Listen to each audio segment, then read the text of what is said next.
أمس في ملعب الترسانة. هنا أنتم شهود عيان على ما يحدث هنا من الجهاز الفني والإداري لنادي قنا. يعني شيء مش كويس.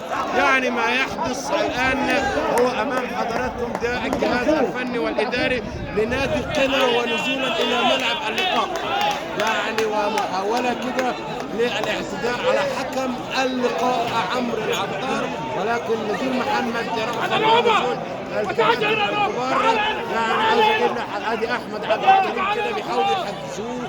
يعني انا لا ارى يعني سبب يعني لما حدث داخل الملعب. اذا كان نزل الجهاز الفني والاداري يعني اللاعبين اكيد هينزلوا الى ملعب اللقاء. هذه الصور بالتاكيد يعني في حضره نجم الاعلام الكبير الدكتور خلف الجناوي.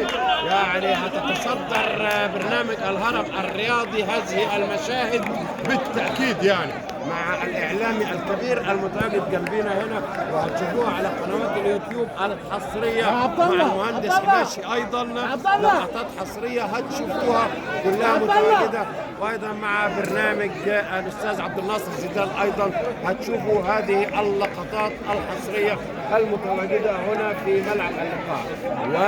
1-0 لنادي الأقصر الرياضي، متقدمين جماهير الأقصر وأمام عيون الجميع هنا متواجدين في ملعب اللقاء أمام حضراتكم متابعين عبر اللايف وعبر المباشر. ماذا ستقول محمود إبراهيم؟ ما زال في ملعب اللقاء. كارت أصفر، رفع كارت أصفر عمرو العطار، رفع كارت أصفر لمحمود إبراهيم. ده بيطلع له كارت أحمر،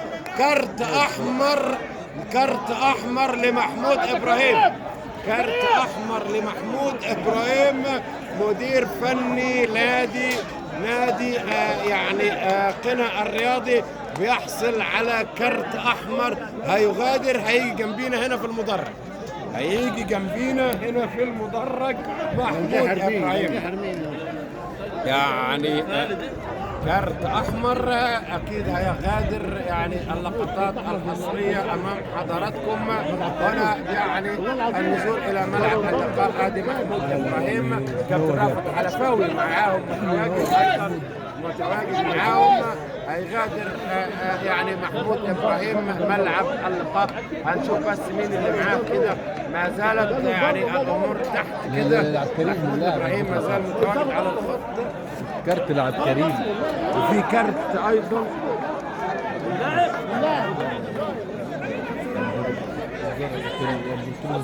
هنشوف يعني كده الكارت الاحمر. يبدو ان هو ده انا شايفه اترفع لمحمود ابراهيم، ولكن ما زال احمد عبد الكريم